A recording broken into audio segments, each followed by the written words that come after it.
Graça e paz, meus irmãos, um bom dia a todos e que Deus os abençoe grandemente, amém? Hoje daremos continuidade no capítulo 119 de Salmos, do versículo 84 até o 176, conforme o cronograma de leitura, amém? No capítulo 119, a partir do verso 84 de Salmos, vimos aqui uma referência onde a tua palavra permanece no céu. Por ter autor perfeito, inscrição precisa e morada celestial permanente, a palavra de Deus ela é insuperável, inegável e imutável. Dos versos 89 a 96, os ímpios me esperam para me destruírem. Todavia, não cabe mais buscar a salvação novamente, e sim atentar para os teus testemunhos. Quando confiamos na promessa da palavra e temos fé permanente na providência de Sua graça, estamos testemunhando da nossa salvação pela graça de Deus, no fato de que a Tua palavra permanece no céu. Dos versos 97 a 104, o intuito celestial da palavra de Deus não é o de confundir, camuflar, nem encobrir o cerne da verdade, mas sim inteiramente revelá-la. Dos versos 105 a 112, a expressão aborreço a duplicidade significa que simplesmente não gostar do mal não é o suficiente para o homem de Deus. Ele abomina o mal sob todas as formas e intensidades. Essa rejeição ao mal faz com que o salmista diz: Apartai-vos de mim, malfeitores. Não existe amizade nem comunhão possível entre a escuridão e a luz do Senhor.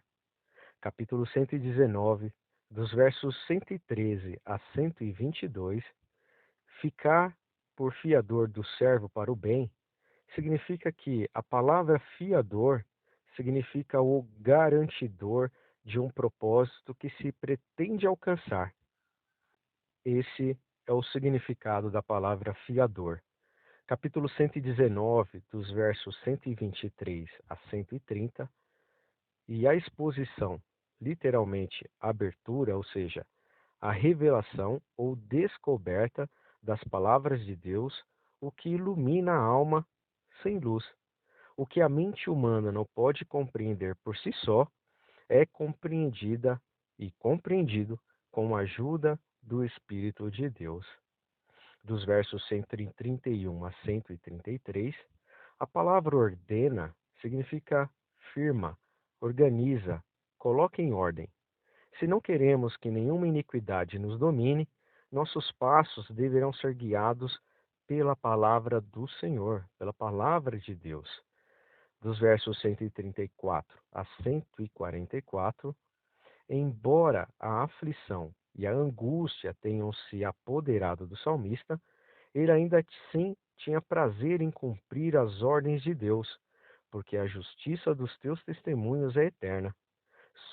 Seu coração e a sua oração simples a Deus é que o Senhor lhe possa conceder a total compreensão, assim como a profundidade, a amplitude e a absoluta excelência de seus mandamentos. Dos versos 145 a 149, sua oração foi tão intensa que ele confessa: Antecipei-me à alva da manhã. Antes que a luz irrompesse em meio às trevas da noite, o salmista já estava rogando ao Senhor. Os meus olhos se anteciparam às vigílias da noite, ou seja, os judeus, tais como os gregos e os romanos, dividiam a noite em vigílias militares. Em vez de horas, além da poderosa oração do salmista, ele meditava na palavra de Deus. A oração e a leitura da palavra precediam o romper do dia, desde as vigílias da noite.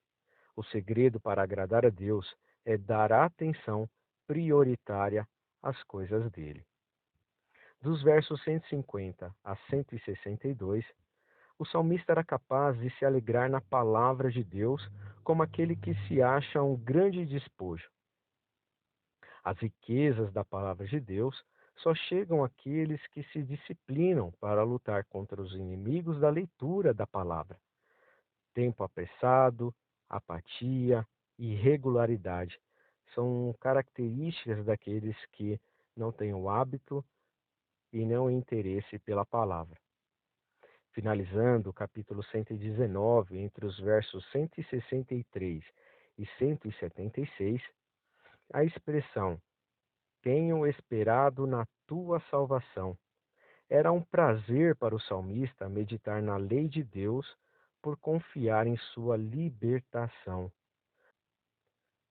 Sua alma revivificava-se no Espírito de Deus e tinha como prazer e responsabilidade louvar diariamente ao Senhor. Como a ovelha perdida, trata-se de uma figura comum nas Escrituras. A ovelha perdida jamais encontra sozinha o caminho de volta.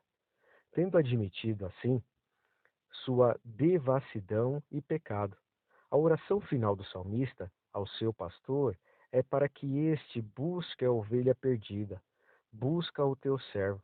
Assim, termina seu salmo como um tom de dependência da graça de Deus.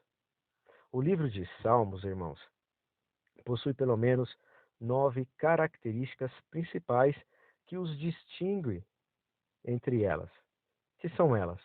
Primeiro, é o maior livro da Bíblia, e não apenas isso, tem o maior capítulo, o Salmo de 119, e o menor, Salmo 117. Além disso, há nele um versículo principal da Bíblia Sagrada, que se encontra em Salmos, capítulo 118, versos 8. Segundo, segunda característica, é o livro de cânticos devocionais dos hebreus. Além disso, é o livro mais lido e querido do Antigo Testamento. Terceira característica, a expressão Aleluia aparece 28 vezes na Bíblia Sagrada, sendo que 24 delas é no livro de Salmos. Quarta característica, é um livro único na Bíblia Sagrada, no que se refere ao relacionamento entre o ser humano e Deus. As múltiplas expressões de emoções referentes a ambos é algo extraordinário, não é verdade, irmãos? A quinta característica deste livro. Ao ler o livro de Salmos, percebemos que metade deles são orações de fé em tempos de dificuldades. Sexta característica, nenhum outro livro, irmãos, é tão citado no Novo Testamento quanto este. Sétima característica, possui o maior número de capítulos mais lidos da Bíblia, no mundo e ao longo da história, que são os Salmos. Oitava característica, o Salmo 119 possui características únicas. Além de ser o maior, é o mais completo no que se refere ao amor do ser humano à palavra de Deus. E finalizando na nona característica destes salmos, é o estilo literário utilizado na composição dos salmos, é o paralelismo, e ele utiliza muito mais a ritmo do pensamento do que a rima ou a métrica. Isto faz com que os salmos sejam traduzidos de diversos idiomas sem apresentar problemas. Com isso, irmãos, nós finalizamos a leitura dos Salmos, capítulo 119. Ontem lemos a partir do versos 1 ao versos 83 e hoje do 84 ao capítulo 176. Amém? No último, irmão, bloco dos 22 blocos, a oração para que chegue a Deus a súplica, onde ele busca continuamente, estrofe por estrofe, a lei bendita de Deus, que dá sabedoria aos simples. Amém? Que Deus então abençoe os irmãos, uma excelente leitura e meditação nesses salmos, que é o mais extenso da Bíblia, porém o mais prazeroso e maravilhosos salmos a serem lidos. Amém? Que Deus os abençoe. até amanhã, onde daremos continuidade na leitura e exposição deste livro maravilhoso que é o livro de Salmos. Amém? Um forte abraço, amados irmãos, e até amanhã.